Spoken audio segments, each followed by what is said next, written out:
Kalian harus dengar ini, kisah Fang Yuan dimulai saat musuhnya berteriak menuntut jangkrik musim. Gugur, pusaka spiritual pembawa waktu yang bikin dia bisa kembali ke masa lalu. Setelah mati tapi, pusaka ini merusak takdir dan sebab akibat setiap kali dipakai.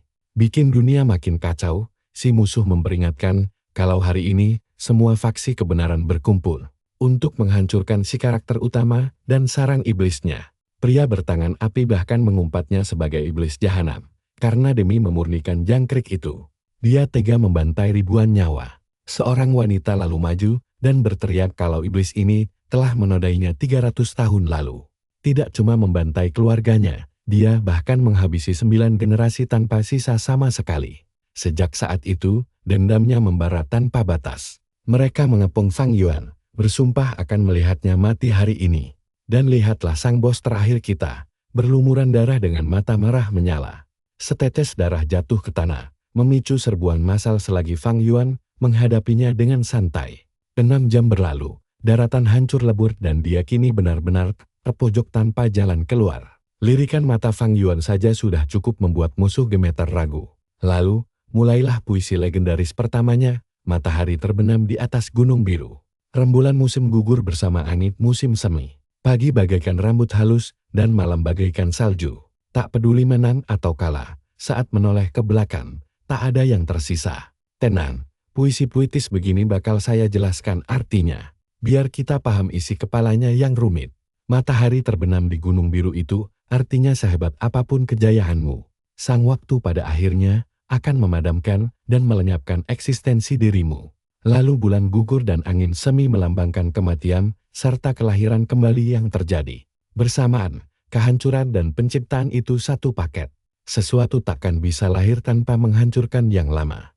Pagi seperti rambut halus itu, menggambarkan hal yang sangat rapuh dan cepat berlalu. Sementara malam bagaikan salju tebal yang membekukan, serta mengubur segalanya tanpa sisa. Intinya, semua hal indah di dunia ini cuma sementara, dan pada akhirnya, bakal terkubur juga. Fang Yuan menegaskan, kalau tidak ada satupun hal yang abadi di dunia. Moral itu tidak ada gunanya, karena semua orang bakal mati. Hanya mereka yang kuat menahan siksaan rasa sakit, yang bisa bertahan hidup.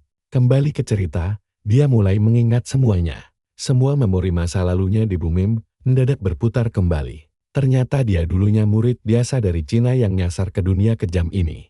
Menderita selama 300 tahun penuh sengsara. Ditambah 200 tahun kesendirian yang dingin setelahnya. Kenangan yang terkubur dalam hatinya mendadak muncul satu persatu seperti film. Tanpa terasa, 500 tahun telah dia lewati. Tapi sayangnya, dia tetap gagal di akhir hayatnya. Menjadi iblis berarti harus kejam dan bengis. Dunia ini tidak punya tempat untuk makhluk penghancur sepertinya yang dimusuhi seluruh alam semesta. Namun, dia malah tersenyum lebar dan berkata, jika jangkrik ciptaannya berhasil membawanya kembali, dia tetap memilih jadi iblis di kehidupan selanjutnya. Karakter utama kita memang keras kepala sekali. Musuh berteriak bingung menanyakan apa yang lucu di saat kematiannya. Mereka memperingatkan semua orang untuk waspada karena iblis ini mungkin mau melancarkan serangan bunuh diri yang sangat dahsyat. Saat aura Fang Yuan meledak, musuh maju mendesaknya menyerahkan si jangkrik. Ledakan energi raksasa terjadi, membuat semua orang menutup mata. Dan mendadak, suasana berganti ke desa yang sangat damai. Di sebuah kuil, saat hujan turun, seorang tetua sedang berdoa di depan altar leluhur. Dia meminta berkah, agar upacara kali ini melahirkan banyak pemuda berbakat dengan kecerdasan luar biasa. Darah segar demi masa depan klan mereka. Setelah dupa padam, si tetua bersujud khusyuk diikuti yang lain. Di luar kuil, beberapa orang mulai membicarakan tentang jalannya waktu yang cepat. 1 tahun berlalu secepat kilat, rasanya baru kemarin upacara penyuburan itu diadakan. Seseorang menghela napas panjang, karena tahu besok upacara yang baru akan dimulai lagi. Apakah mereka akan mendapatkan bakat jenius kali ini?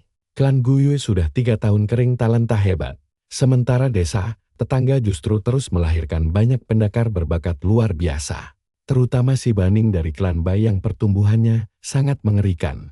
Hanya dalam waktu 2 tahun saja, bocah itu sudah berhasil menembus peringkat 2 Master Gu.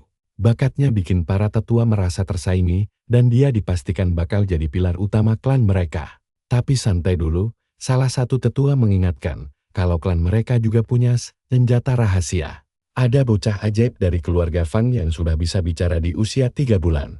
Jalan di umur 4 tahun dan menulis puisi indah saat berusia 5 tahun.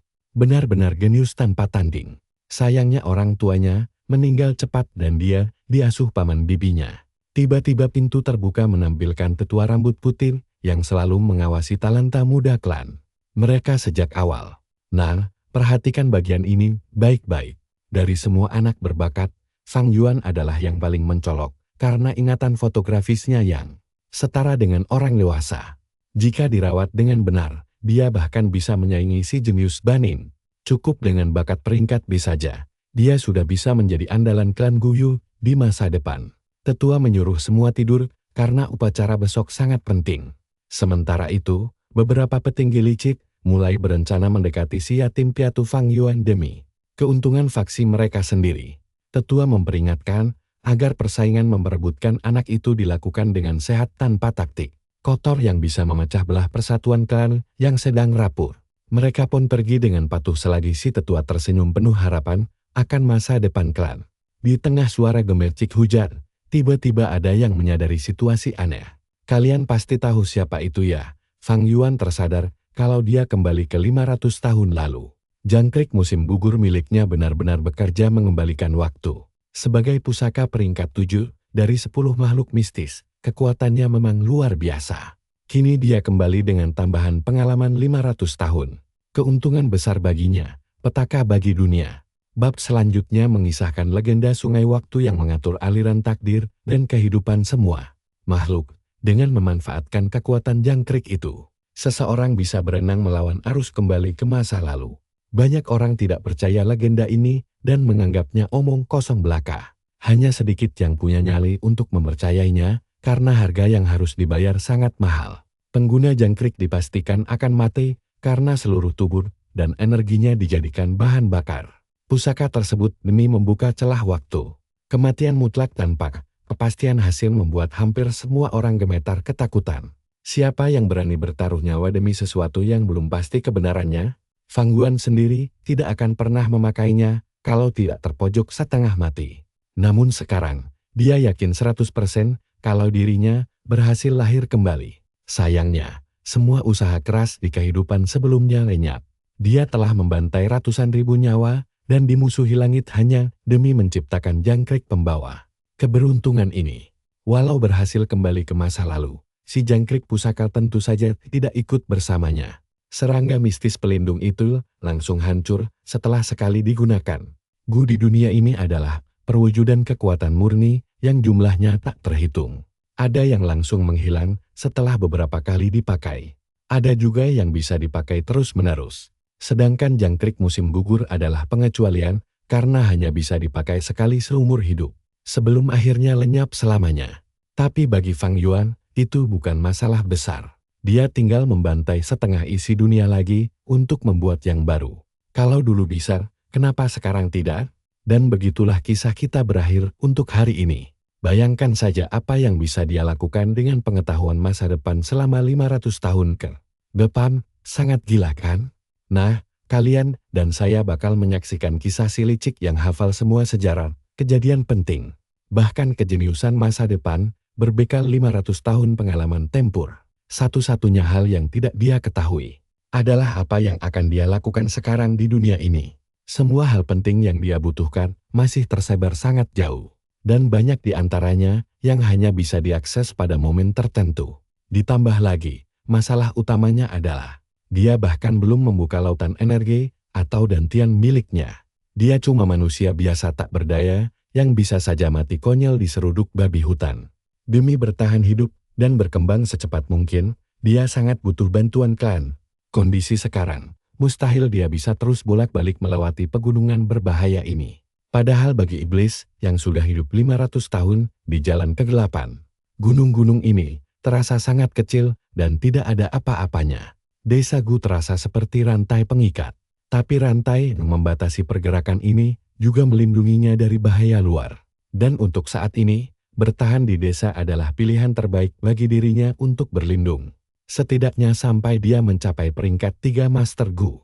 Untungnya, Upacara kebangkitan diadakan besok, jadi dia bisa segera berlatih. Dia pun menertawakan kata bakat tepat saat pintu kamarnya mendadak terbuka, dan seseorang muncul memanggilnya kakak. Bocah itu masuk dengan canggung sambil bertanya, apa yang sedang kakak lakukan berdiri dekat hujan? Fang Yuan berbalik menatap kembarannya, yang langsung menyahut, aku lihat pintunya tidak tertutup, jadi aku kemari untuk menutupnya. Baguslah, kalau kakak tidak lupa besok ada upacara kebangkitan bakat. Kenapa kakak sendiri belum pergi tidur? Tanya Fang Yan. Dia sama sekali tidak heran dengan sikap dingin Fang Yuan. Sejak kecil, kakaknya memang selalu begitu. Baginya, para jenius memang aneh, sangat berbeda dari orang biasa dan sangat sulit untuk dimengerti. Coba perhatikan baik-baik di sini, sang adik yaitu Fang Zhang. Meskipun berwajah mirip, merasa dirinya tidak lebih berharga dari seekor semut. Mereka lahir dari rahim yang sama, tapi mengapa takdir begitu? Tidak adil. Sang kakak dianggap punya bakat tiada tanding, sedangkan dia sendiri hanyalah sebongkah batu biasa. Orang-orang bahkan berbisik kalau sangat sulit dipercayai dia adalah adik kandung dari Fang Yuan, sampai-sampai Fang Zhang merasa kesal tiap kali berkaca. Kejeniusan kakaknya seperti batu besar yang menghimpit dadanya.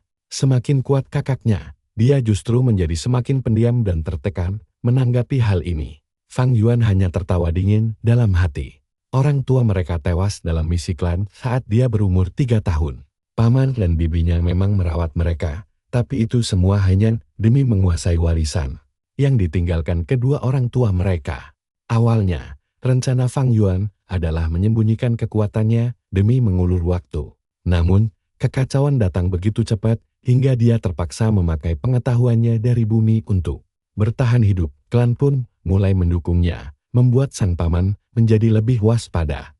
Meski begitu, perhatian yang terlalu berlebihan ini justru membuatnya memilih untuk bersikap dingin dan menjaga jarak. Karena kejadian ini terjadi saat mereka masih sangat kecil. Sang adik bahkan tidak ingat kekejaman paman mereka dulu, dan malah menganggap kalau paman dan bibi mereka adalah orang baik. Akibatnya, dia mulai membenci Fang Yuan.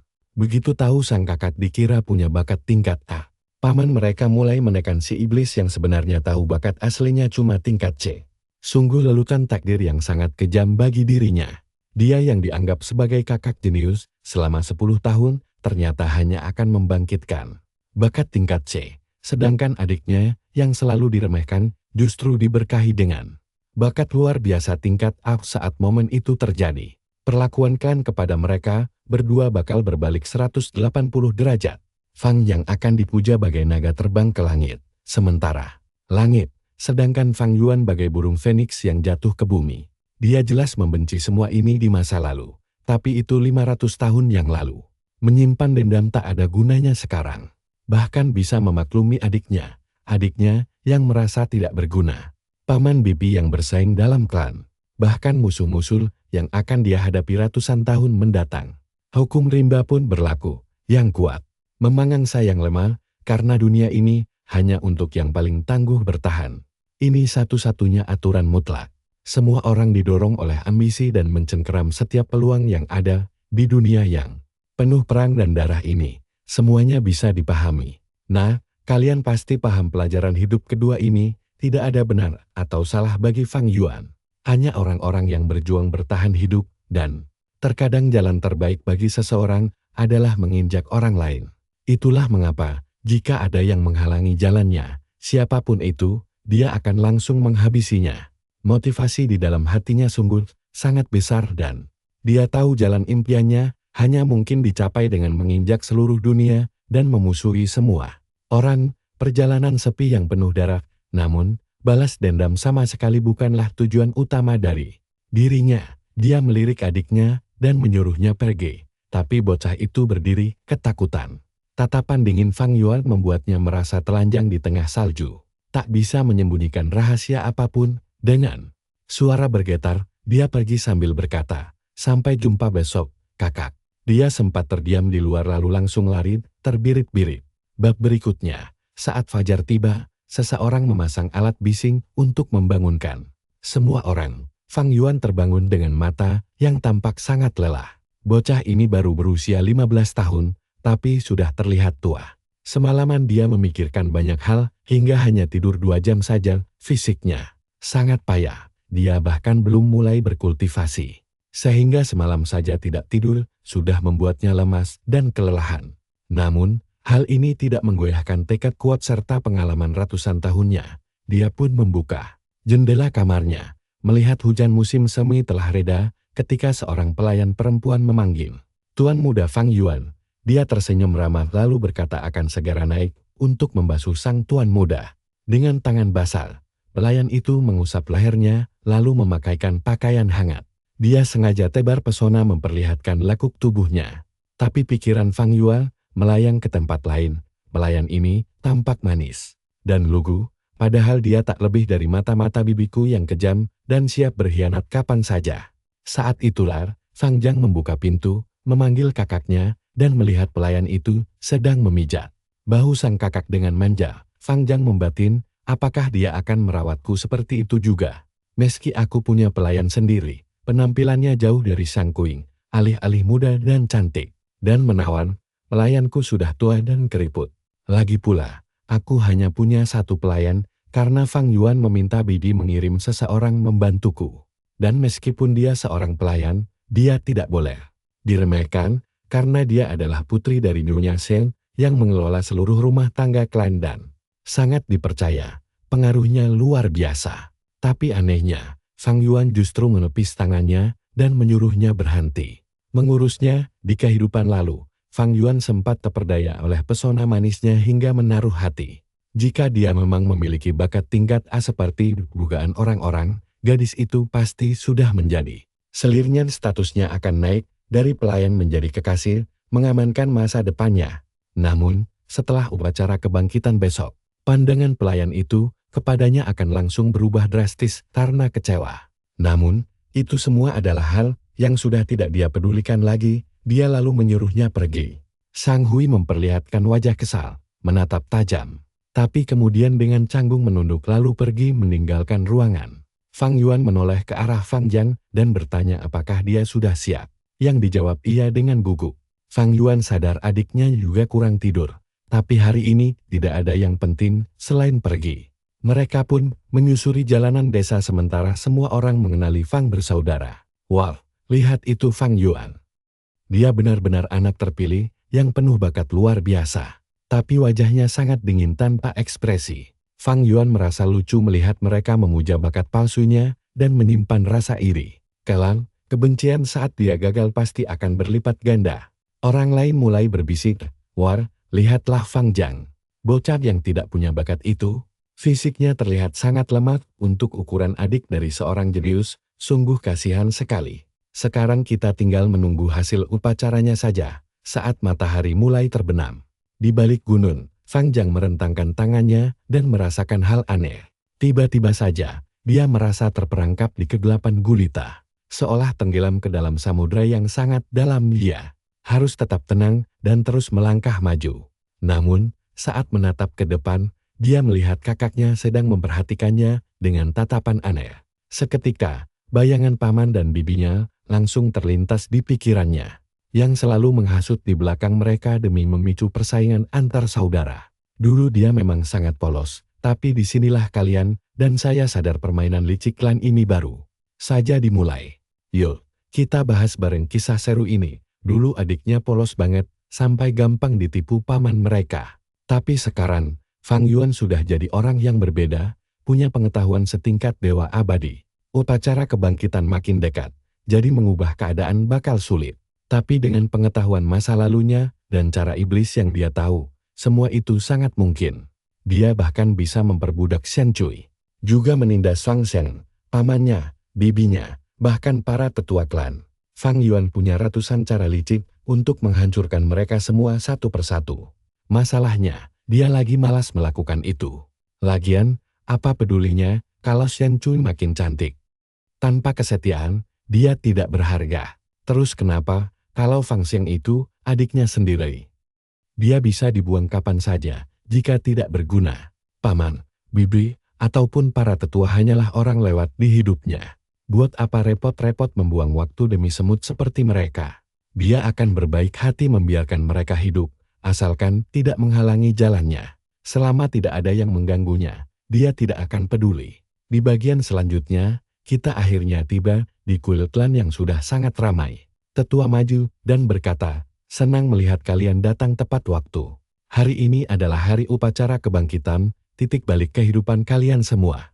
Setelah itu, Fang Yuan menuruni tangga dan sampai di area bawah tanah yang penuh dengan kristal bercahaya. Dia teringat legenda ratusan tahun lalu saat klan Guyu bermigrasi dari Benua Tengah ke pegunungan. King Mao, di sanalah mereka menemukan mata air spiritual di dalam gua bawah tanah ini.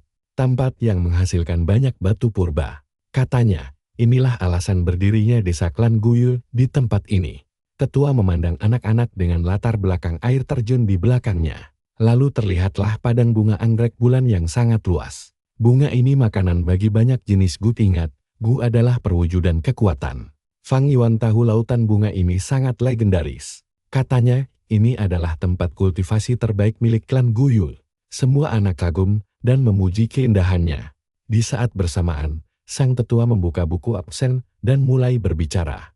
Dia akan memanggil nama satu persatu. Siapa yang dipanggil harus menyeberangi sungai bunga dan berjalan lurus sejauh mungkin.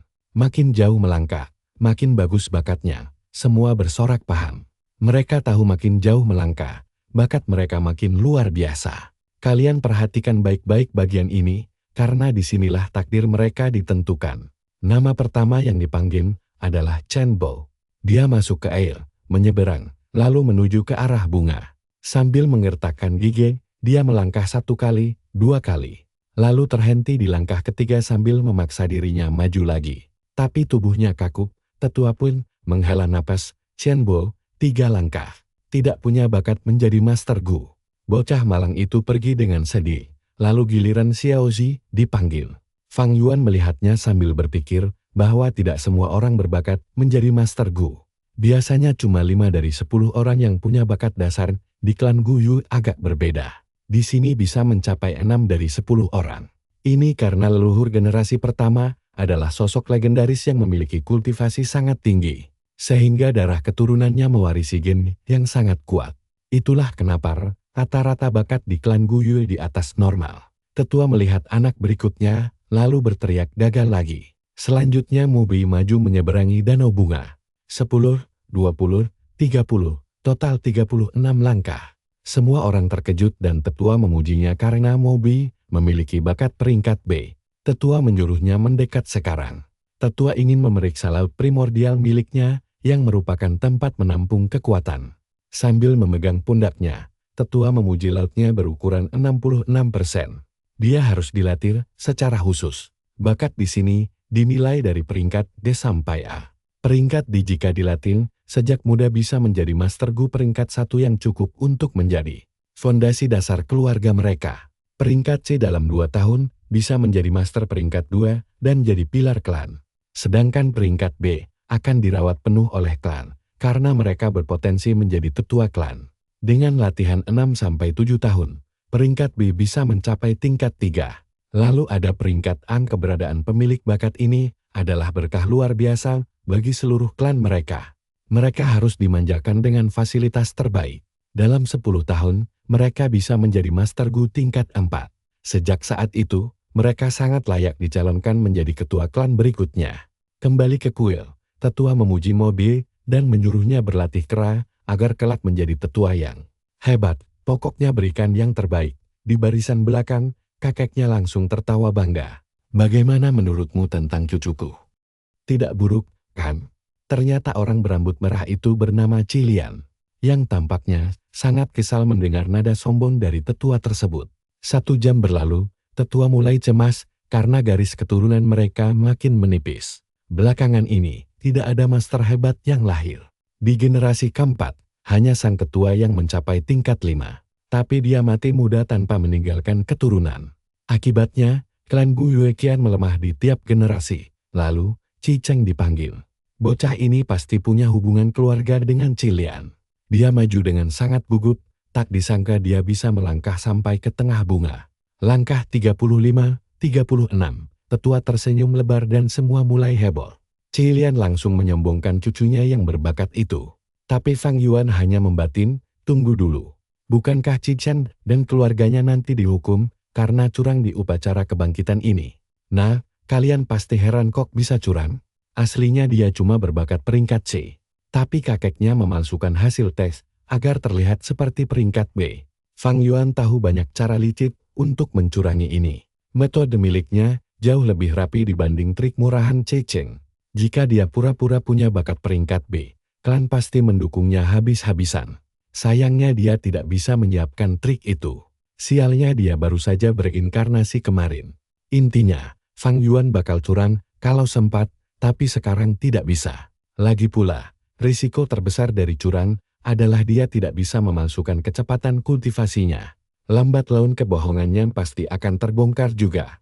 Beda kasus dengan Cichen yang kakeknya adalah seorang tetua klan berkuasa. Dengan otoritas sebesar itu, sang kakek bisa dengan mudah menutupi kebohongannya. Semua kebohongan ini dipicu persaingan dua tetua klan yang ingin pamer cucu terbaik. Rahasia ini terkubur sangat rapi di kehidupan lamanya, dan jika bukan karena insiden tertentu, kebenarannya takkan terungkap. Fang Yuan sempat berpikir, bagaimana jika aku bongkar saja kecurangan ini sekarang? Mungkin aku bisa dapat sedikit hadiah dari klan. Tapi dipikir-pikir lagi, itu tindakan yang sangat bodoh. Karena jika dia membongkarnya, dia akan menyinggung Cilian yang sangat kuat. Memerasnya pun mustahil, karena dengan status Fang Yuan yang masih rendah saat ini, rencana itu justru akan berbalik menghancurkannya. Lamunannya buyar saat nama Fang Yuan akhirnya dipanggil. Bagian berikutnya dimulai dengan menceritakan legenda kuno tentang Gu Harapan. Dikisahkan saat dunia baru terbentuk dan masih berupa daratan yang sangat liar. Di tengah kepungan hewan buas raksasa yang mengerikan, manusia pertama akhirnya lahir ke dunia. Namanya adalah Rensu. Sayangnya, semua makhluk di sekitarnya hanya ingin memangsa dan memakannya hidup-hidup. Rensu tidak memiliki tubuh sekeras batu, gigi tajam, ataupun cakar pemangsa. Jadi, bagaimana mungkin dia bisa bertahan hidup? Sumber makanannya tidak stabil dan dia terpaksa bersembunyi setiap hari. Sebagai manusia pertama, dia berada di kasta terendah rantai makanan dan hampir mati kelaparan. Di saat kritis itulah, seekor Gu mendekatinya dan berjanji akan membantunya asalkan dia menyerahkan nyawanya. Rensu pun menukar masa mudanya demi mendapatkan bantuan dari 3 Gu terkuat. Gu pertama memberinya kekuatan dahsyat yang seketika mengubah jalan hidupnya menjadi jauh lebih mudah dari sebelumnya. Dia kini bisa mencari makan dan melindungi dirinya sendiri dari serangan monster. Namun dia segera menyadari kekuatan otot saja tidak cukup saat menghadapi masalah yang jauh lebih rumit.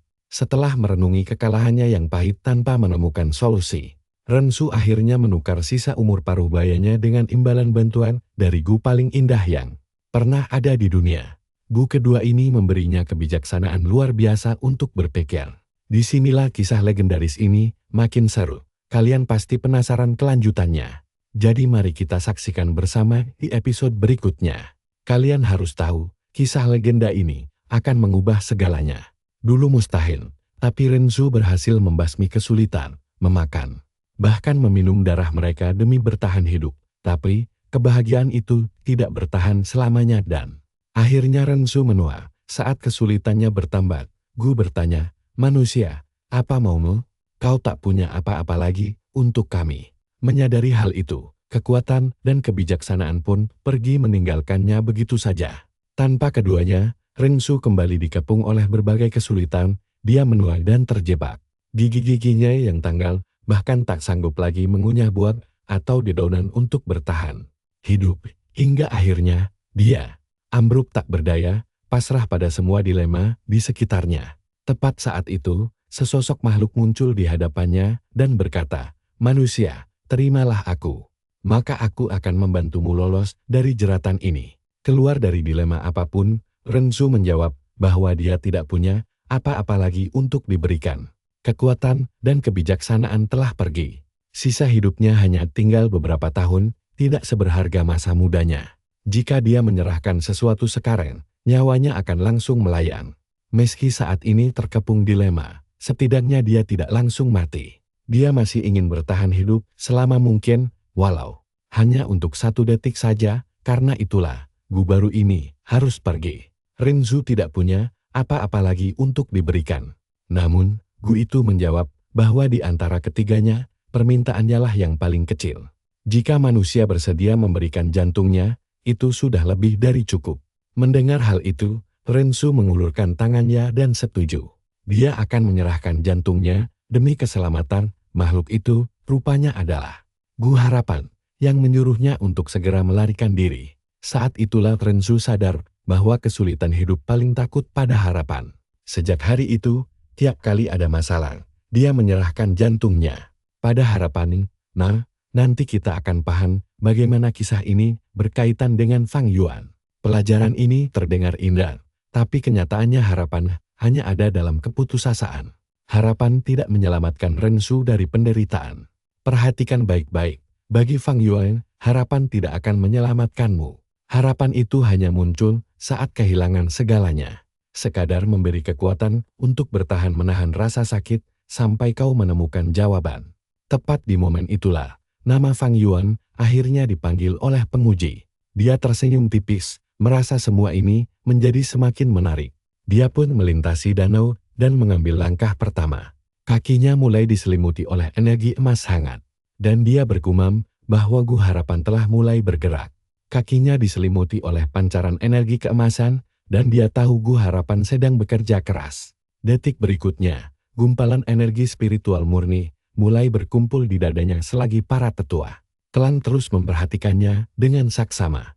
Orang-orang berbisik bahwa energi yang berkumpul jauh di bawah ekspektasi mereka. Membuat tetua yakin ini bukan tanda bakat tingkat tinggi. Saat ini, Fang Yuan telah berhasil melangkah sebanyak 23 kali. Lalu dia fokus, mengepalkan tangan erat-erat, lalu maju ke langkah 26, 27 hingga dadanya terasa sesak. Pupil matanya melebar, napasnya memburu, kesadarannya mulai memudar. Dia pun langsung terhenti selama beberapa saat dan menyadari upacara kebangkitannya telah sukses besar. Ini langkah awal bagi impiannya meraih keabadian sejati. Celah purba yang kini terbentuk di dalam tubuhnya terasa begitu misterius dan tidak biasa. Meski berada di dalam raga, celah itu tidak memakan ruang organ tubuhnya. Terasa sangat luas sekaligus sangat kecil, yang biasa dikenal sebagai laut celah purba. Seberkas membran cahaya tipis, menahan semua energi itu. Namun bakat Fang Yuan hanya mampu membuka 44%. Kapasitas celahnya, batasan mutlak seorang peringkat C. Mulai sekarang, tetesan esensi purba akan mengisi laut celah tersebut, melambangkan vitalitas dan kekuatan jiwanya. Dengan kata lain, dia resmi memulai jalannya sebagai Master Gu peringkat 1. Dia mencoba melangkah lagi, tapi terpaksa bertumpu pada lututnya, menyadari ramalannya benar, bahwa dia tak sanggup melangkah lagi seperti di kehidupan masa lalunya. Tetua di seberang sungai bertanya, apa dia sudah menyerah? Fang Yuan hanya menoleh lalu berjalan pergi begitu saja, membuat semua orang syok berat. Bagaimana mungkin si jenius legendaris Fang Yuan hanya mencatat 27 langkah? Bakat peringkat si Sunggul tidak masuk akal bagi anak sepertinya. Pasti ada kesalahan dalam tes ini. Semua orang awalnya yakin bahwa sang kakak akan memiliki bakat peringkat A.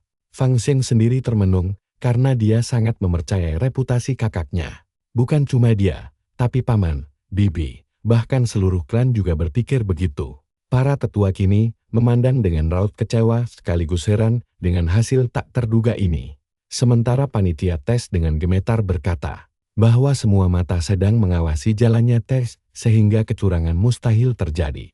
Salah satu tetua langsung memotong dan berdalih bahwa kecerdasan serta ketangkasan masa muda bukanlah jaminan mutlak seseorang memiliki celah purba peringkat A.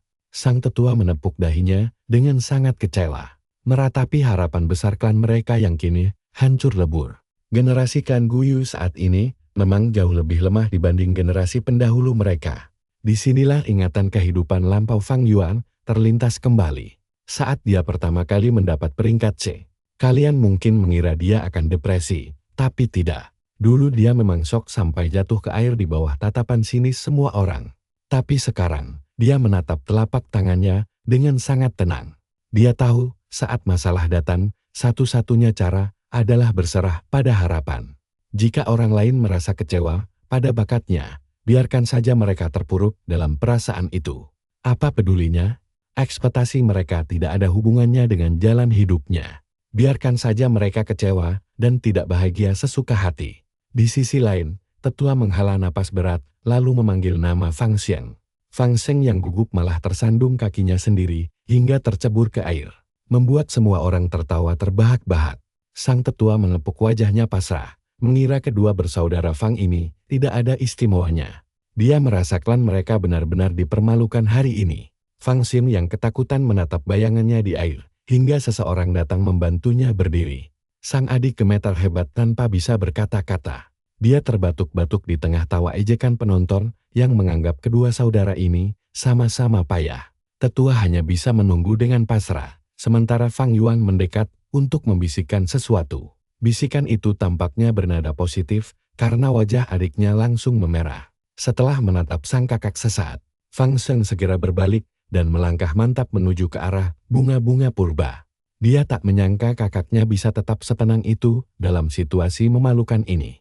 Sambil memejamkan mata, dia mulai melangkah hingga tiba-tiba teriakan histeris menyebut angka. 43 langkah. Tetua bersorak gembira mengumumkan bakat luar biasa peringkat A. Seluruh tetua klan langsung gempar karena sudah 3 tahun lamanya bakat tingkat ini tidak pernah muncul lagi di klan mereka. Bakat emas ini diprediksi akan mengembalikan kejayaan klan Guyul. Tetua faksi Qi langsung bergerak cepat ingin mengadopsi Fang Xiang. Namun faksi lain berteriak tidak setuju. Mereka menuduh faksi Qi terlalu korup dan lemah untuk mendidik anak berbakat itu. Mereka menyarankan agar faksi Mo saja yang mengasuhnya. Hingga perdebatan sengit pun pecah di antara faksi.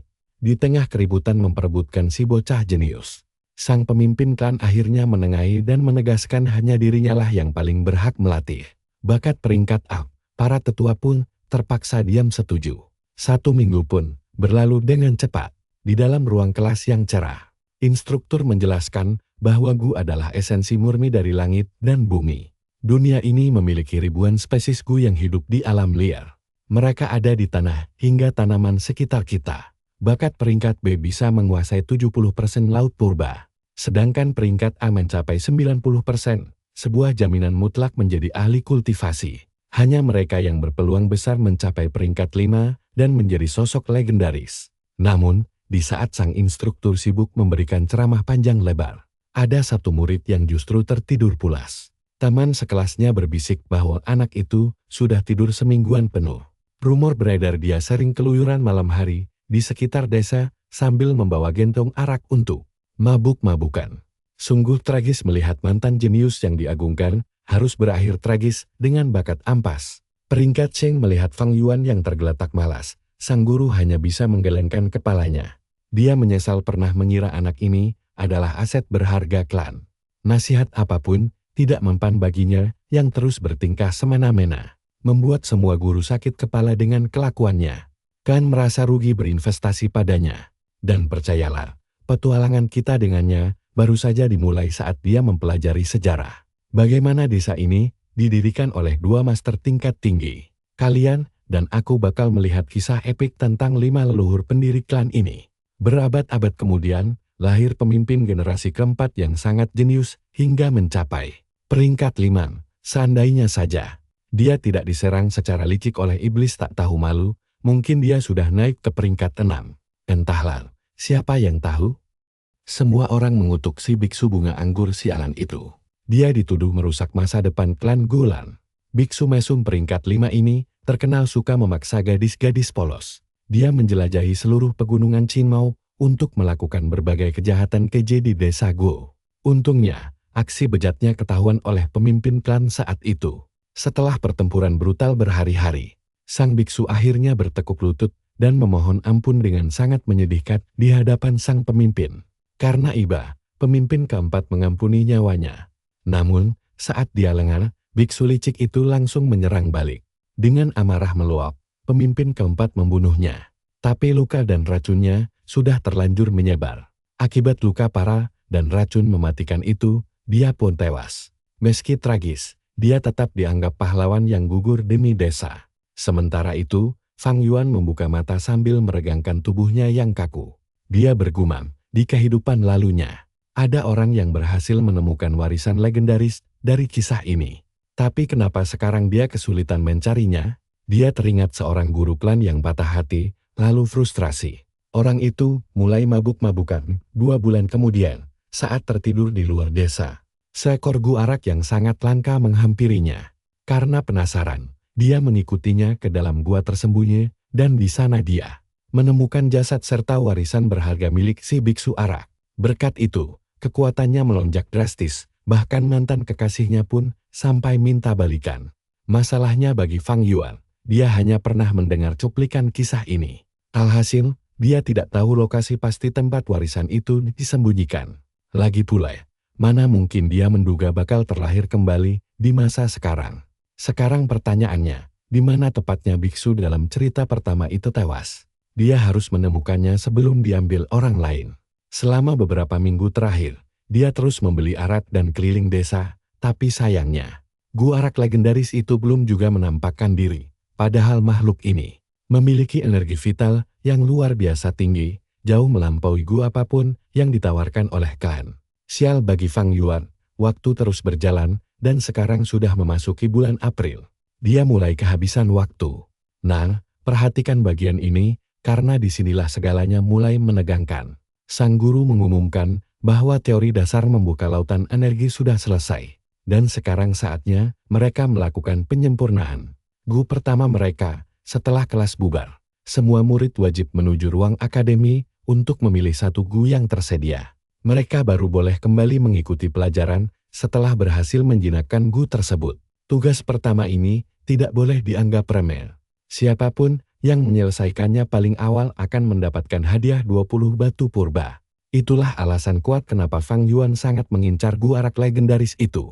Jelas saja, karena pilihan standar yang disediakan akademi sangatlah biasa-biasa saja. Di koridor, para murid berlarian berebut menuju ruang akademi dengan penuh semangat karena tahu penjinakan makhluk ini adalah kunci kekuatan mereka. Seorang penjaga berbandana meneriaki mereka untuk mengantre dengan tertib. Pintu aula pun terbuka perlahan.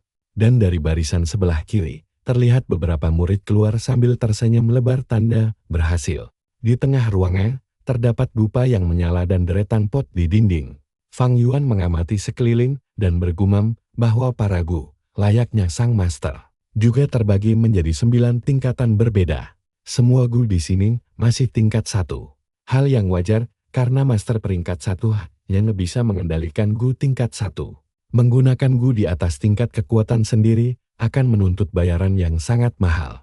Belum lagi biaya memberi makan makhluk-makhluk ini yang mustahil dipenuhi oleh pemula. Karena itulah, setiap master baru harus memulai dari tingkat 1. Kecuali dalam beberapa kasus yang sangat langka. Jarang ada yang tahu bahwa penjinakan gu pertama memiliki makna yang sakral. Makhluk ini akan menjadi gu vital yang terhubung langsung dengan nyawa sang master. Jika gu vital ini mati, dampaknya sangat mematikan. Sang master akan menderita luka dalam yang parah. Inilah alasan kuat Fang Yuan ingin sekali mengamankan gu arak sejak awal. Sialnya, petunjuk tentang keberadaan gu arak itu masih nihil dan penuh ketidakpastian. Daripada keduluan orang lain atau tidak mendapatkannya sama sekali, dia memutuskan mengambil gu cahaya bulan sebagai cadangan darurat. Ini adalah pilihan paling populer dan andalan bagi para murid baru di klan Guyul. Makhluk ini tidak terbentuk secara alami di alam liar, melainkan dibudidayakan lewat metode rahasia klan. Makanya, kalian tidak akan menemukannya di tempat lain karena Gu ini merupakan simbol kehormatan klan mereka. Dia berjalan keluar dengan lesu karena kualitas gu cahaya bulan ini masih jauh di bawah gu arak. Meski merupakan ikon klan, kegunaannya dalam membantu kultivasi tidak seefektif gu arak yang luar biasa itu. Kalian pasti menduga hal yang sama kan? Nah, setiap senja, Fang Yuan membeli 2 botol arak lalu berkeliling desa. Berharap keajaiban datang dan si gu arak akhirnya menampakkan wujudnya yang langka. Penjual gendut yang ramah mengambil pembayaran dari Fang Yuan sambil berterima kasih. Batu purba ini bukan sekadar mata uang di dunia ini, melainkan juga wadah murni yang menyimpan energi esensi berharga. Batu-batu ini sangat krusial untuk membantu proses kultivasi para master gu. Fungsinya ganda, sebagai alat transaksi, sekaligus booster kekuatan alami. Sialnya, Fang Yuan terus membelanjakannya dengan boros tanpa sisa. Dia pergi meninggalkan kedai sambil merenung pahit. Sudah 7 hari dia rutin membeli 2 botol arak setiap hari. Tapi tanda-tanda kehadiran Giu legendaris itu masih belum terlihat sama sekali. Uang tabungannya hampir ludes tak bersisa. Ini masalah serius, karena batu purba tersebut sangat dibutuhkan untuk mempercepat peningkatan tingkat kultivasinya dengan pasokan batu yang melimpah. Kecepatan kultivasi seseorang bisa melonjak pesat, bahkan bisa mengejar ketertinggalan dari orang-orang berbakat tinggi di atasnya. Sayangnya, besok dia tidak akan punya sisa batu purba untuk membeli arak lagi. Jika gu arak itu tidak kunjung muncul, apakah dia terpaksa menjadikan gu cahaya bulan sebagai gu vitalnya? Tetua Akademi telah berjanji memberikan hadiah 20 batu purba bagi murid tercepat yang berhasil melakukan penjinakan di rumah mereka. Persaingan ini sebenarnya tidak adil bagi murid dengan bakat tingkat C seperti dia. Tanpa bakat murni yang unggul, peluangnya menang sangatlah mustahil. Saat dia memandangi langit malam di perbatasan desa, sesosok suara familiar tiba-tiba berteriak memanggilnya dari belakang, menanyakan apakah dia baru saja membeli arak lagi dari kedai. Ternyata itu Fang Jiang yang memintanya untuk segera berhenti minum karena merusak diri. Sang adik menasihatinya karena paman dan bibi sangat mencemaskan keadaannya. Fang Yuan hanya tersenyum getil, menyadari betapa drastisnya sifat manusia bisa berubah hanya dalam kurun waktu 1 bulan yang singkat ini. Hubungan persaudaraan mereka kini telah berbalik 180 derajat. Reputasi jenius milik Fang Yuan seketika hancur lebur dan jatuh ke dasar jurang. Sementara bintang keberuntungan Fang Jiang justru mulai bersinar terang benderang ke langit tertinggi. Bagi seorang adik yang dulunya merasa selalu terabaikan di dalam bayang-bayang kegelapan, lompatan drastis menuju puncak kejayaan dan perhatian dunia ini tentu sangat sulit diterima. Perubahan instan dari bukan siapa-siapa menjadi pusat perhatian membuat mentalnya goyah. Dia bagaikan balita yang baru belajar berjalan di dunia baru, terus terjatuh seraya mencari makna jati diri yang sesungguhnya. Fang Jiang sering berpikir, apakah beban seberat ini yang dipikul kakaknya dulu? Kehidupan baru ini memang luar biasa indah, tapi sekaligus menyimpan tekanan yang sangat besar. Berat untuk dihadapi sendirian. Di tengah semua itu, rumor miring bahwa kakaknya telah berubah menjadi pemabuk depresi yang hobi. Keluyuran malam terus terngiang di telinganya, sang kakak bahkan sering tidur saat jam pelajaran berlangsung di akademi. Fang Jiang sempat tidak percaya bahwa sosok jenius yang dulu menjadi bayangan menakutkan baginya, kini bisa terpuruk begitu dalam dan hancur berantakan pada detik itu juga. Sebuah pemikiran melintas di benaknya. Bukankah keterpurukan kakaknya ini adalah bukti kehebatannya sendiri? Perlahan dia menyimpulkan bahwa kakaknya ternyata cuma manusia biasa yang lemah. Lagi pula, dialah sang terpilih yang sesungguhnya di klan ini. Fang Jiang mendesak kakaknya untuk segera sadar dan menatap kenyataan. Tapi tatapan mata Fang Yuan tetap datar dan kosong tanpa emosi sedikit pun. Fang Jiang mendengus kesal dan bergumam sombong. Kenapa sang kakak bahkan tidak memiliki keberanian untuk menatap matanya secara langsung? Dia merasa dirinya sudah berubah total melampaui sang kakak. Namun tiba-tiba, Fang Yuan melangkah melewatinya begitu saja seraya mengajak pulang. Dan disinilah kita menanti kejutan berikutnya. Tetap ikuti kelanjutan kisah tak terduga ini sampai habis di video berikutnya ya. Kalian sadar gak? Tahu-tahu mereka berdua sudah umur 15 tahun saja. Hebatnya, keduanya sukses jadi Master Gu, terutama Fang Xiang. Sang paman mengaku sangat bangga dan berniat memberi mereka sesuatu. Pelayan langsung menyerahkan batu primal itu sambil menjelaskan kalau pemurnian Gu butuh banyak esensi primal, jadi mereka sangat butuh ini. Fang Yuan langsung mengambilnya tanpa banyak bicara. Sementara itu, Fang Xiang berterima kasih dengan sangat gembira karena tidak pernah menyangka bakal mendapat hadiah berharga ini. Dia langsung berdiri dan bersumpah akan selalu mengingat kebaikan mereka. Sang bibi memintanya untuk duduk tenang lalu berkata bahwa meski bukan anak kandung, mereka berdua selalu bangga membesarkan mereka. Bagi paman dan bibi, kalian berdua sudah seperti anak kandung sendiri. Mereka bahkan sering berpikir kalau saja kalian bisa menjadi anak sah kami, itu akan menjadi hal terindah di dunia. Paman lalu berkata, anak-anak, kami berdua sudah berencana untuk mengadopsi kalian secara resmi. Kalian akan benar-benar menjadi bagian dari keluarga kami. Fang Xing, apa kamu mau? Dia langsung tersenyum sangat lebar sambil menangkupkan kedua tangannya dan berkata bahwa sejak orang tua mereka tiada, dia selalu merindukan kehangatan sebuah keluarga utuh. Mendengar itu, sang bibi tersenyum dan menyuruhnya berhenti memanggil mereka paman dan bibi. Fang Xiang langsung memanggil mereka ayah dan ibu dengan sangat bahagia. Sangat menyenangkan memiliki putra penurut seperti ini. Rasanya perjuangan membesarkan mereka dari awal sama sekali tidak sia-sia. Namun, semua kehangatan itu mendadak sirna ketika sang paman menanyakan pendapat Fang Yuan. Dia hanya menggelengkan kepala, memberikan isyarat penolakan tegas. Fang Xing ingin memprotes, tapi paman langsung memotong dan berkata tidak apa-apa karena Fang Yuan sudah 15 tahun dan sudah bisa mandiri. Kalian pasti mikir paman ini baik banget. Padahal ada udang di balik batu. Fang Xiang shock mendengar ini. Sedangkan Fang Yuan hanya berterima kasih lalu bersiap pergi dari sana. Saat dia melangkah keluar, Fang Xiang meminta ayah dan ibu angkatnya untuk menunggu sebentar karena yakin kakaknya sedang salah paham. Dia berniat mengejar dan menasihatinya, tapi sang paman bilang tidak perlu memaksa. Bagi paman, memiliki Fang Xiang yang berbakat tingkat A sudah membuatnya sangat puas. Mulai sekarang, semua pelayan akan melayaninya dengan penuh rasa hormat. Fang Xiang berterima kasih, lalu pergi menyusul kakaknya. Tak lama setelah mereka pergi, sang paman menggerutu kesal karena bajingan kecil Fang Yuan tampaknya tahu rencana mereka.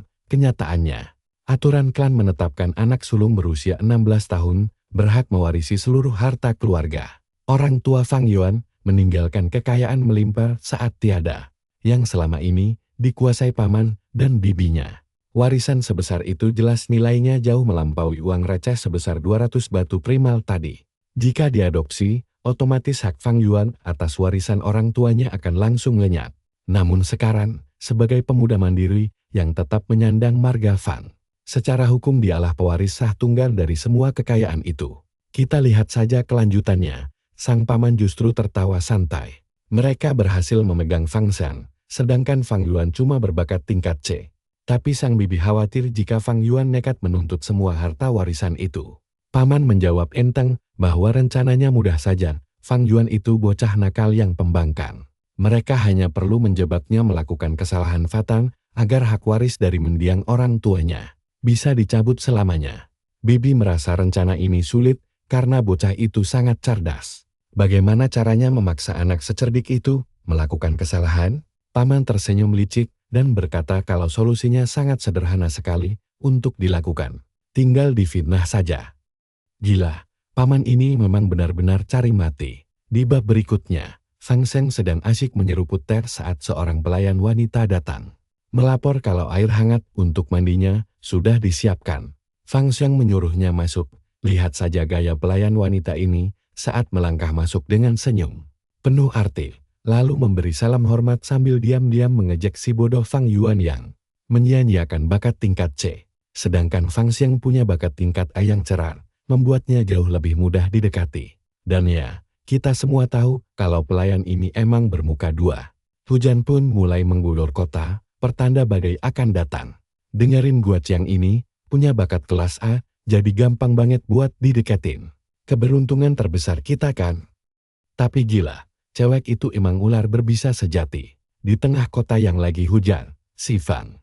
Mari kita intip cerita seru ini bersama-sama. Yuan berdiri di jendela, merenung, karena sudah 3 hari 3 malam hujan deras tidak berhenti. Padahal dia butuh menyebarkan aroma arak untuk memancing cacing itu. Hal itu mustahil dilakukan, karena aroma hujan jauh lebih kuat. Belum lagi, jika dia nekat menerobos hujan, semua orang pasti akan curiga dan mempertanyakan apa sebenarnya tujuan dia melakukan tindakan konyol seperti itu.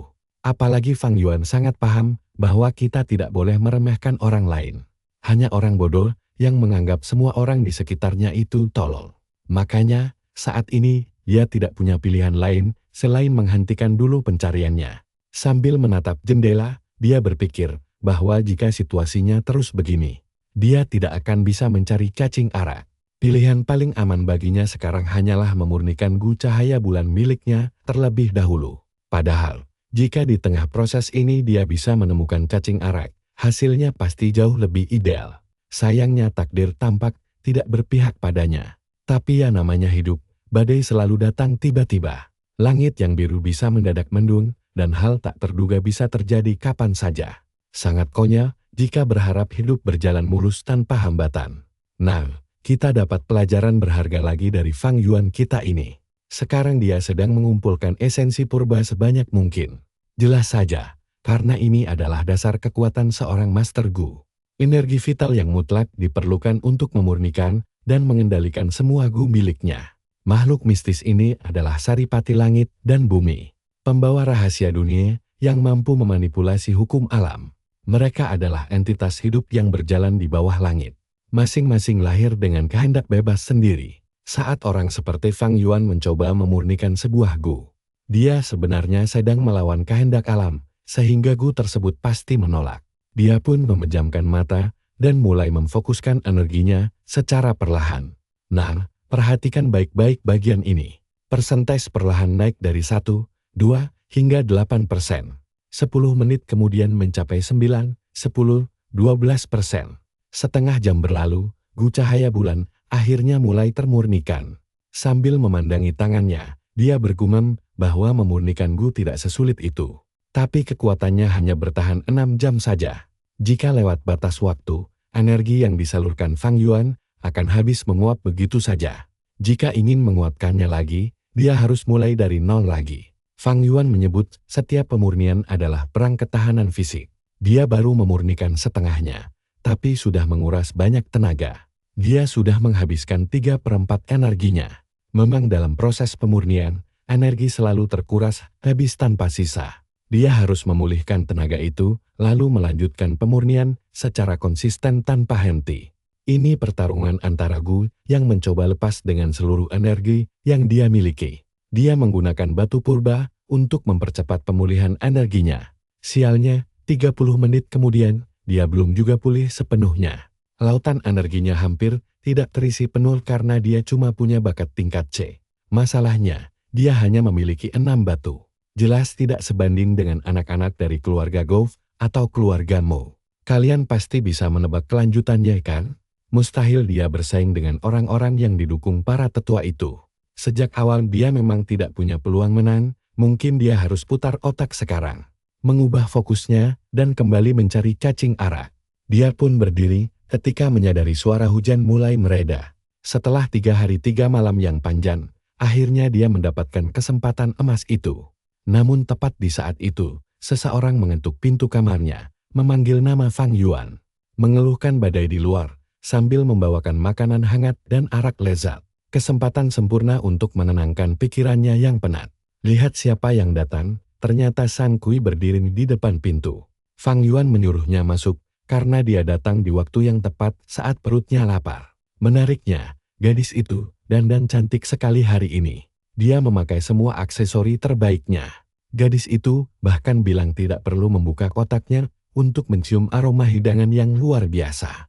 Wangi Fang Yuan menginginkan semua isi kotak itu saat dia mulai menghidangkannya.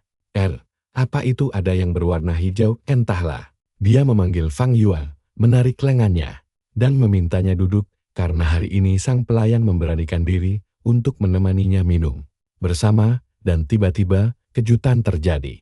Dia langsung mendekat, mengaku kalau pelayan ini selalu menyukai Fang Yuan tanpa peduli tingkatannya, dan di saat sulit seperti ini, dia ada di sana untuknya. Kita lihat saja, apakah Fang Yuan bakal tergoda. Ayo kita intip adegan kocak ini, dia mau kasih kenyamanan apa saja. Wah, mepet banget, sampai bilang rela serahin seluruh jiwa raganya. Dia langsung minum anggurnya sedikit, terus ngajak si cowok tidur bareng malam ini, tapi kalian harus dengerin ini. Fang Yuan menatapnya tajam dan bertanya sampai kapan dia mau pura-pura. Si cewek bingung banget dengan apa yang terjadi, tapi astaga, Fang Yuan malah langsung mencekik lehernya. Coba kalian lihat, dia mengangkat tubuhnya, menuduh paman dan bibinya mengirim gadis itu untuk merayunya. Pasti ada orang lain di luar tangga siap menyerbu. Ya ampun, dia langsung mempererat cengkeramannya. Lehernya, dia ini mau balas dendam atau cuma curi kesempatan? Cowok satu ini emang gokil. Dia bahkan nanya, apa dia pikir gundukan daging di badannya itu bakal mempan buat taktik ngegoda. Dia gila, langsung dibanting ke tanah terus dicengkeram. Nah, Perhatikan baik-baik. Fang Yuan mencengkeram dagunya lagi dan bertanya apa dia ingin mati. Sekarang, gadis itu gemetar ketakutan. Sangat yakin, si iblis akan langsung menghabisinya selagi dia terjebak tak berdaya. Percayalah, karena pelayan ini sudah mengabdi bertahun-tahun, dia tidak akan mati hari ini. Fang Yuan tahu mimpinya adalah bebas dari perbudakan dan menemui adiknya yang sangat bodoh itu. Sekarang dia harus pergi dari sana. Shen Kuai berdiri di luar, menyajikan pemandangan yang luar biasa. Lalu kamera menyorot Fang Yuan yang menyebut jebakan ini sangat indah. Jauh lebih seru dibanding kehidupan lampaunya. Sikap baik dari paman dan bibinya akan selalu dia ingat. Nah, di sini ada pepatah menarik yang harus kita ingat. Orang bijak selalu menghindari bahaya, sedangkan orang bodoh malah nekat saat mengambil risiko. Itulah prinsip paling dasar. Sekarang kita ganti adegan. Saat paman gilanya sedang gencar memburu Fang Yuan, sang karakter utama malah santai mencari penginapan di kota. Dia langsung memesan beberapa guci arak, makanan. Lalu kita ke halaman luar. Saat ini dia kekurangan batu untuk melatih Gu Cahaya Bulan dan belum beruntung menemukan Gu Arak. Tapi tenang, kalian dan aku akan melihat cara cerdiknya, langkah. Nah, kalian dan saya tahu dia berharap saat menemukan liquor Gu di dalam gua. Dia juga bakal dapat batu tambahan di sana. Itu cara gampang buat beresin masalah. Kalau tidak, dia terpaksa menerima kenyataan bahwa kultivasinya itu salah satu yang paling lemot dan mulai mencari peluang lain. Masalahnya, sudah seminggu penuh dia bolak-balik tiap hari demi berburu makhluk itu. Tapi si target belum menunjukkan tanda-tanda. Yuk kita ikuti petualangan kocak ini. Saat dia makan dengan santai, tiba-tiba beberapa pria berteriak minta nambah arak. Mereka ribut sambil makan, sampai salah satu dari mereka meminta arak terbaik yang ada di kedai. Itu, pelayan pun memperingatkan bahwa arak terbaik mereka itu sangat mahal. Tapi untuk pria pemberani seperti mereka, uang pasti bukan masalah. Asal tahu saja, harga arak ini 2 batu purba per guci. Sontak, gerombolan pemabuk itu langsung syok setengah mati mendengarnya. Siapa juga yang mau membuang 2 batu purba demi sebotol arak? Jelas sekali pelayan sialan ini sedang mencoba menipu mereka semua. Salah satu dari mereka langsung berdiri dan berteriak menuduh si pelayan penipu, lalu mengajak temannya pergi. Namun, tiba-tiba seorang pria berikat kepala biru menyahut. Dia bilang, kalau memang miskin dan tidak punya uang, sebaiknya diam saja lalu angkat kaki. Pria ini pasti bekerja di kedai itu karena berani bicara begitu. Mendengar tantangan itu, si pembeli merasa gengsi dan langsung berdiri, memesan 1 guci. Si pelayan tersenyum licik, lalu menggebrak guci arak itu ke meja. Saat tutupnya dibuka, aromanya langsung menyebar ke seluruh ruangan kedai. Sekarang perhatikan ini, warna araknya kuning keruh dan tidak terlihat segar. Tapi para pemabuk sangat menyukainya. Penjual sesumbar bahwa arak bambu hijau ini cuma ada di sini. Dari sudut ruangan, Fang Yuan diam-diam memperhatikan mereka. Fang Yuan tahu si pedagang berkata jujur, karena tempat lain memang cuma menjual arak murah biasa. Tapi si pembeli tadi malah mulai ragu. Dia tidak menyangka araknya benar-benar diantar, dan sekarang dia harus membayar 2 batu purba. Demi menjaga harga diri di depan umum, dia berteriak mengajak semua temannya minum gratis hari ini. Tapi si ikat kepala biru kembali memprovokasi. Dia bilang 1 guci tidak akan cukup untuk diminum oleh 6 orang. Kalau semuanya mau minum kenyang, mereka jelas harus beli lebih banyak lagi. Si pembeli yang mulai habis kesabaran, langsung naik pitam dan menantangnya bertarung. Sampai akhirnya si pria berikat kepala biru itu bersiap menghadapi mereka. Begitu dia berbalik, mereka melihat lencana Master Gu peringkat 1 di pinggangnya. Detik itu juga, para berandalan sombong tadi langsung membeku ketakutan saat si Master bertanya, apakah mereka memang benar-benar berani bertarung? Si Master Gu mendekat, merebut gucinya, dan memuji aromanya yang sangat harum. Mereka pun merelakannya sebagai tanda permintaan maaf. Dan disinilah kejutan tak terduga yang membuat kita tercengang. Karena dia justru membanting gucinya. Biar gak penasaran, mari kita tonton si abang emosi yang ngamuk-ngamuk gak jelas di tanah sambil menolak minta maaf. Dia kesal setengah mata karena batu purba berharga malah dipakai buat beli arak murah. Orang-orang bodoh itu cuma bisa menggelengkan kepala ketakutan tanpa berani melawan sedikit pun. Di sudut ruangan, Fang Yuan memperhatikan sebuah plakat yang menunjukkan kalau si penyerang adalah kultivator peringkat 1. Umurnya kelihatan sekitar 20 tahun dengan energi esensi yang masih sangat tipis. Di usia 20 tahun dan baru mencapai tahap awal peringkat 1. Bakat kultivasinya jelas sangat biasa saja. Kemungkinan besar dia cuma punya bakat peringkat D yang jauh di bawah Fang Yuan. Tapi anehnya, para manusia biasa tetap menyerahkan batu purba mereka karena Master Gu terlemah pun jauh di atas manusia biasa. Fang Yuan merenung bahwa hukum dunia ini tidak pernah berubah, yang kuat memangsa yang lemah. Bedanya dengan kehidupan lamanya di Tiongkok dulu. Di dunia kejam ini, semuanya terlihat jauh lebih terang-terangan. Tiba-tiba seseorang menyuruh Jiang Ya berhenti membuang waktu dengan manusia biasa karena pelajarannya sudah cukup. Pria arogan itu bersiap pergi, namun mendadak menghentikan langkahnya dan berbalik dengan tatapan penuh tantangan. Nah, perhatikan bagian ini, kita semua tahu mental cupu figuran pasti langsung kena mental. Ketakutan saat ditantang meminum arak bambu hijau itu. Meskipun aroma wangi dari guci araknya begitu menggoda selera. Tanpa ragu, Fang Yuan meletakkan sumpitnya ke meja dan dengan tenang memesan 1 guci arak. Tersebut, keputusan nekat ini langsung membuat sisi ruangan sok berat. Sementara si pria arogan tadi melotot marah. Pandangan semua orang tertuju pada Fang Yuan yang tetap santai tanpa beban.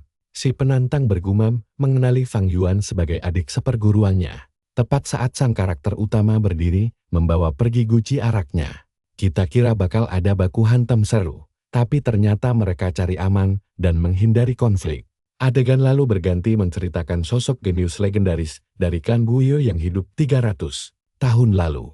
Pemuda jenius luar biasa yang sukses menembus peringkat 5 di usia sangat muda. Dia adalah harapan besar klan.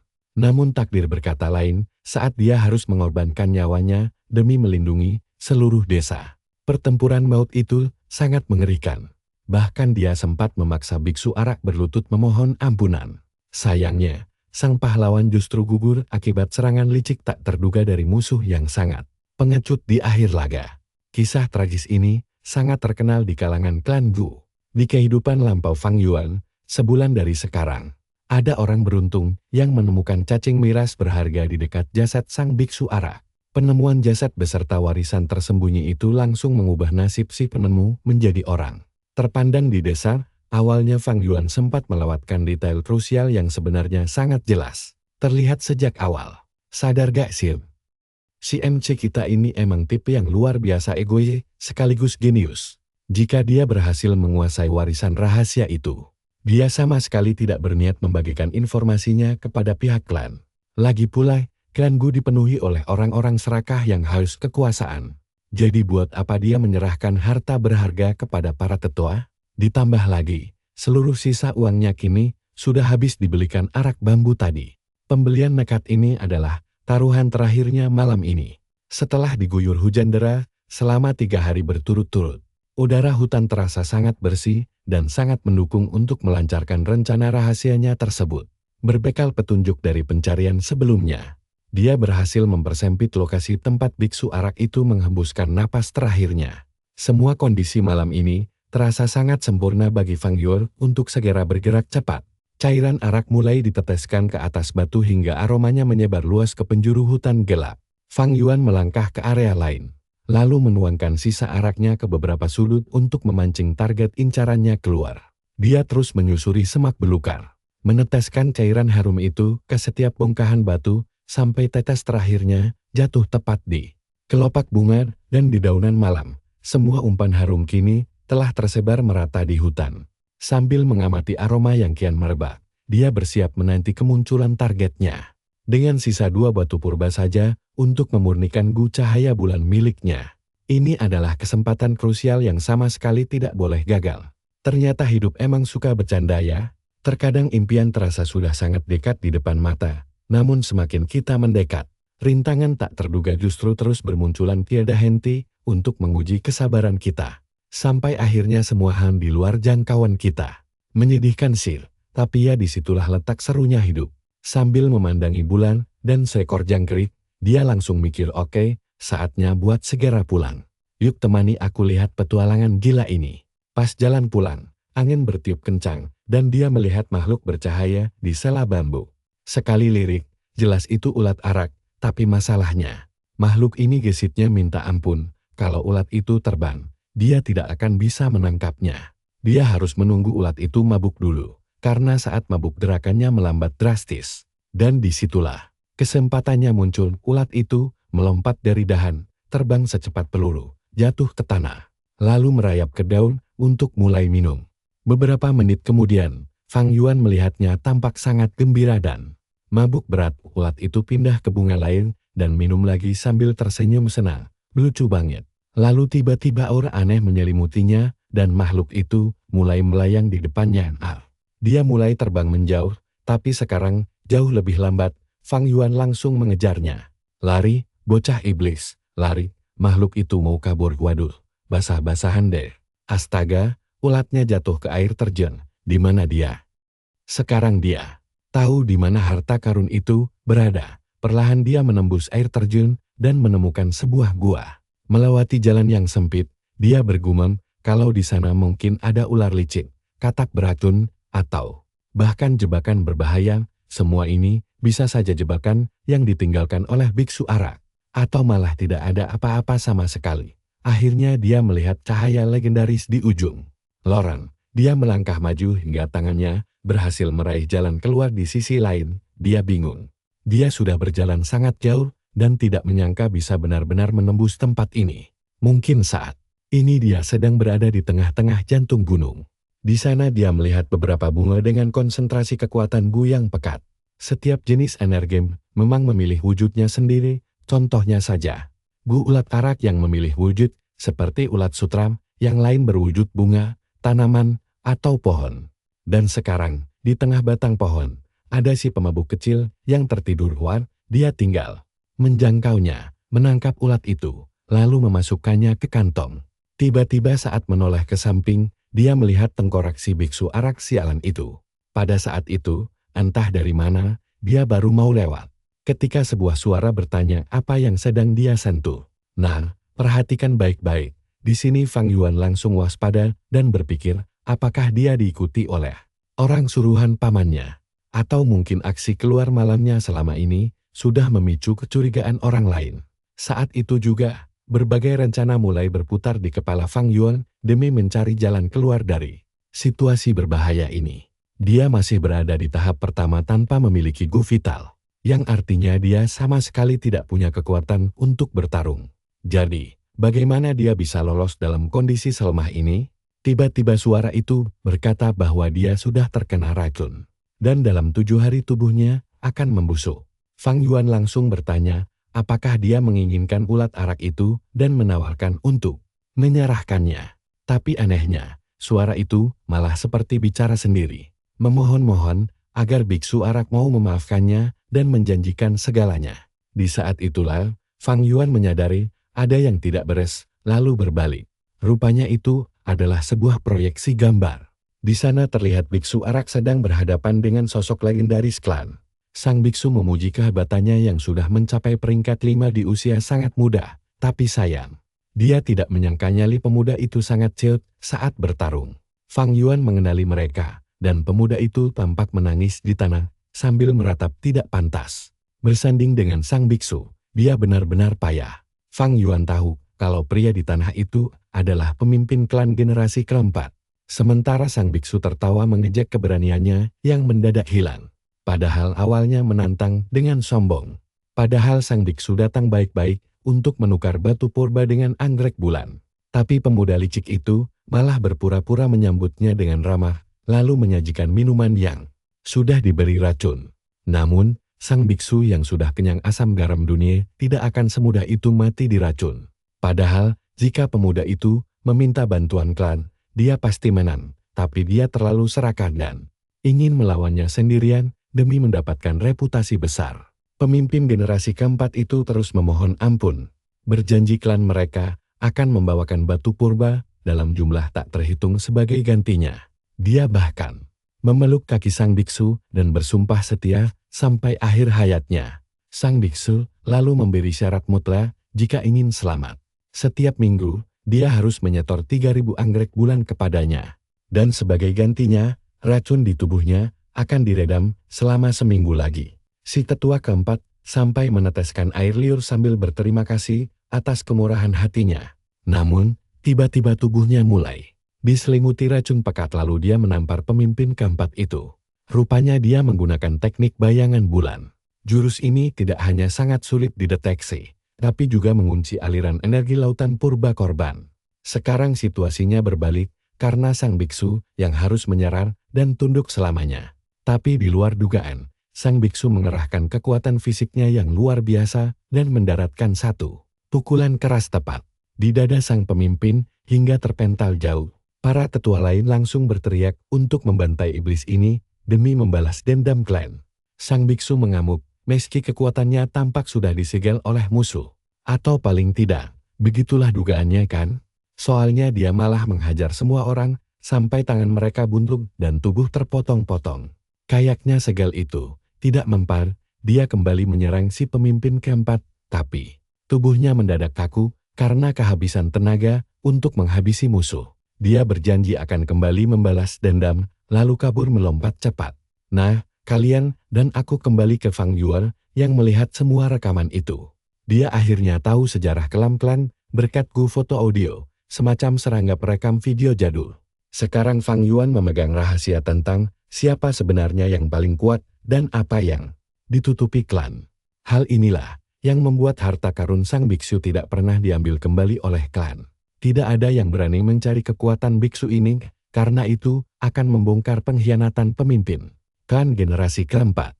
Bagi si karakter utama kita, situasi ini jelas sangat menguntungkan. Sedari awal dia memang tidak berniat membagi harta karun ini kepada siapapun.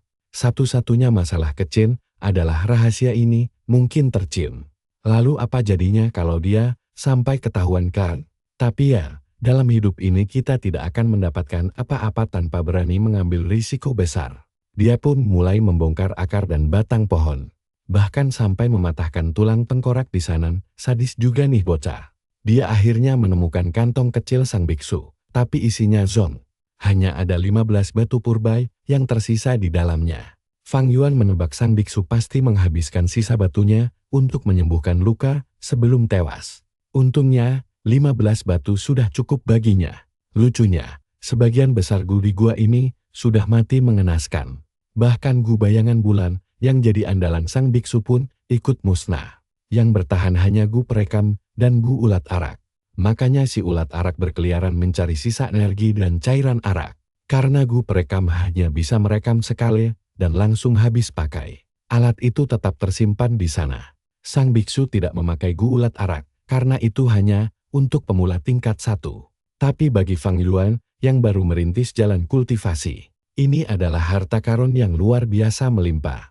Sekarang dia bingung, apakah harus membagikan sedikit informasi ini kepada pihak klan atau tidak.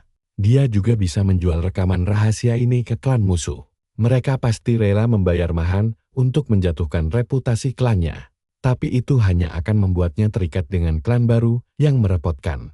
Padahal di kehidupan kali ini, dia bertekad untuk hidup bebas demi dirinya sendiri saja. Sambil menghirup udara luar, dia kagum melihat air terjun yang ternyata menyembunyikan gua bawah tanah ini. Pantas saja tidak ada satupun orang klan yang bisa menemukan tempat rahasia ini. Tapi persetan dengan semua rahasia itu.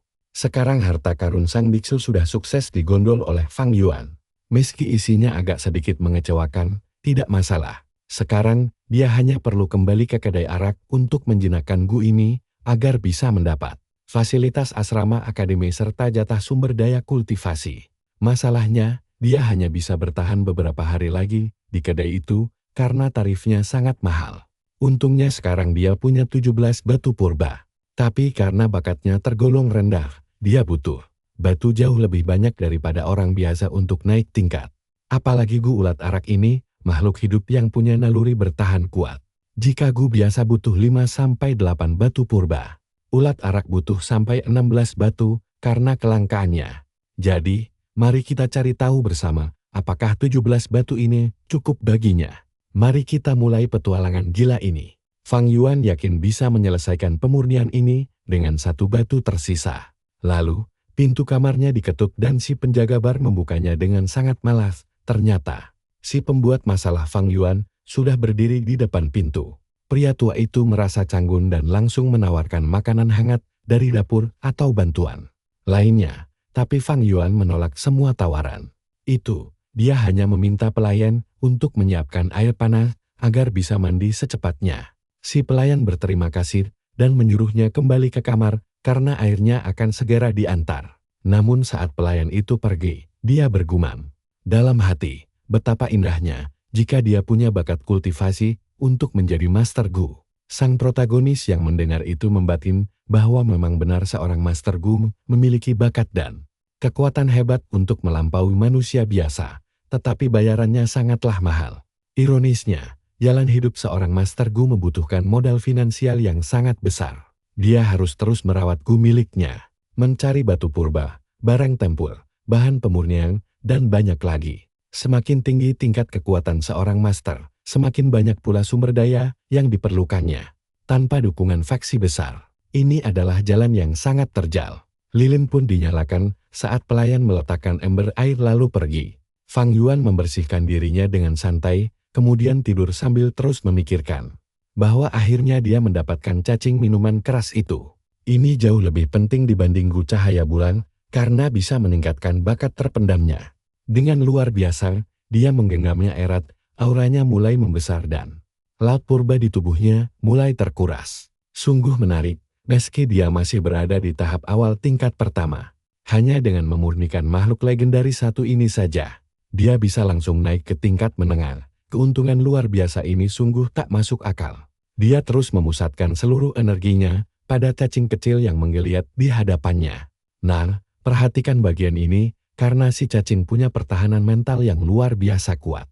Di situasi menegangkan begini, Fang Yuan terpaksa menggunakan energi 2 kali lipat dibanding saat menjinakkan gu cahaya bulan. Namun, tak peduli seberapa besar harga yang harus dia bayar, lilin di kamar terus meleleh habis. Keringatnya bercucuran deras, selagi seluruh energi bergolak hebat. Kini lilin itu hampir padam sepenuhnya dan cahayanya meredup. Dan cahayanya menembus keluar kamar sementara dia terus menatapnya tajam. Sekarang dia baru menyadari bahwa Ji ini kemungkinan besar milik sang biksu anggur. Seekor makhluk yang dulunya pernah mencapai peringkat 5. Namun setelah bertahun-tahun hidup tanpa asupan energi, kekuatannya melemah drastis. Hanya hal ini yang bisa menjelaskan resistensi gilanya. Sejarah membuktikan kebenaran dugaannya, karena gu tangguh ini telah menemani sang biksu selama berabad-abad. Setelah melewati semua pertempuran itu, menjinakkannya jauh lebih sulit daripada gu liar biasa. Jika saja Fang Yuan sudah berada di peringkat 2 atau 3, mungkin dia hanya butuh 16 batu purba. Tapi kenyataannya berbeda, dia butuh minimal 30 batu. Jelas situasi ini jauh lebih sulit dari dugaannya. Apalagi kini dia kehabisan banyak tenaga hingga perutnya keroncongan. Dia pun turun ke kedai untuk makan sambil memutar otak mencari tambahan batu purba. Sialnya, baru saja dia mau menyuap makanan. Sang adik Fang Xiang mendadak muncul sambil berteriak marah. Dia menuntut penjelasan kenapa kakaknya malah tinggal di penginapan kumuh seperti ini dan menolak pulang ke rumah mereka yang nyaman. Fang Yuan mengabaikannya, membuat adiknya semakin murka dan menanyakan apa yang telah dia lakukan. Pada Xian Cui semalam, sejak pulang dari kamar kakaknya, pelayan itu terus menangis tiada henti. Bahkan saat ditenangkan, tangisannya justru semakin menjadi-jadi. Menghadapi ocehan itu, Fang Yuan tetap acuh tak acuh dan melanjutkan makannya. Fang Xing pun berteriak kencang menanyakan hati nurani kakaknya itu. Xian Cui telah melayani mereka dengan tulus selama bertahun-tahun. Dia tahu kakaknya merasa frustrasi karena takdir yang buruk. Tetapi meskipun hanya mendapatkan bakat tingkat C dalam ujian itu, kalian pasti tahu kelanjutannya kan? Ya, kemarahan Fang Yuan meledak dan langsung mendaratkan tamparan keras ke wajah adiknya. Blak. Dia berteriak kesal, menyebut sang adik sebagai pengecut tak berguna. Beraninya dia berteriak tidak sopan kepada kakak kandungnya sendiri demi membela seorang budak. Keluarga, mengapa dia rela merusak hubungan darah hanya karena seorang gadis rendahan? Disinilah situasi rumit terjadi, di mana sang adik sebenarnya hanya dimanfaatkan tanpa dia sadari. Fang Xing memegangi pipinya yang memerah sambil menangis syok. Tidak percaya bahwa kakak yang menyayanginya tega memukulnya. Kemarahan menguasai dirinya. Dia berseru bahwa meski dia berbakat tingkat A dan kakaknya hanya tingkat C, Itu takdir langit yang tak bisa dihindari, dan plak. Satu tamparan keras kembali mendarat. Fang Yuan membentaknya, dan menyebut sang adik sangat bodoh, serta tidak tahu diuntung. Dia lupa siapa yang merawatnya sejak kecil, saat orang tua mereka meninggal, dan masa-masa sulit melanda. Saat paman mereka membagikan makanan serta pakaian sisa. Fang Yuan Lan, yang selalu menyerahkan semuanya demi adiknya. Bahkan ketika sang paman pelit, dia berani menantang demi menambah porsi makan adiknya itu. Dia juga yang bersikeras meminta pelayan pribadi untuk adiknya, serta melindunginya di jalanan dari gangguan orang-orang jahat. Terlalu banyak pengorbanan berharga yang telah dia lakukan demi sang adik selama ini, yang bahkan tidak perlu disebutkan satu persatu. Namun sekarang, adiknya berani membentaknya hanya demi seorang pelayan rendahan. Tapi tidak masalah, dia tidak peduli lagi, karena adiknya telah memilih keluarga lain. Kini dia bukan lagi kakak baginya. Fang Xin yang ketakutan mencoba membela diri, menjelaskan bahwa dia sangat merindukan kehangatan keluarga yang sesungguhnya. Namun respons Sang Yuan sangatlah dingin. Mulai hari ini, hubungan darah mereka resmi terputus. Saat adiknya ingin membantah, Fang Yuan mendekat dan berbisik santai bahwa dia tahu adiknya menyukai pelayan cantik itu sejak lama. Gadis itu masih suci tanpa noda, karena dia tidak pernah menyentuhnya. Berikan saja 5 batu purba, maka pelayan itu akan menjadi milik pribadinya sekarang juga. Fang Sheng langsung tersedak ludahnya sendiri. Mendengar tawaran tidak terduga kakaknya, Fang Yuan menyuruhnya jujur saja, karena menyukai wanita adalah hal wajar. Jika gadis itu dinilai tidak sepadan dengan 6 batu purba, maka batalkan saja kesepakatan ini. Fang Sheng mengeluarkan sekantong batu purba miliknya, yang tersisa sedikit saja. Fang Yuan melihat isinya, yang hanya tersisa 5,5 batu, karena sebagian besar uangnya sudah habis dipakai memurnikan gu miliknya. Dia tetap mengambilnya demi mendekati targetnya dan menyuruh adiknya pergi jauh-jauh dari sana. Fang Xing ingin membantah, tetapi ancaman dingin sang kakak membuatnya gentar. Pilihan terbaiknya hanyalah segera pergi dari pandangan matanya. Sang adik pun akhirnya melangkah keluar dengan tenang. Dia tersenyum bahagia sambil menatap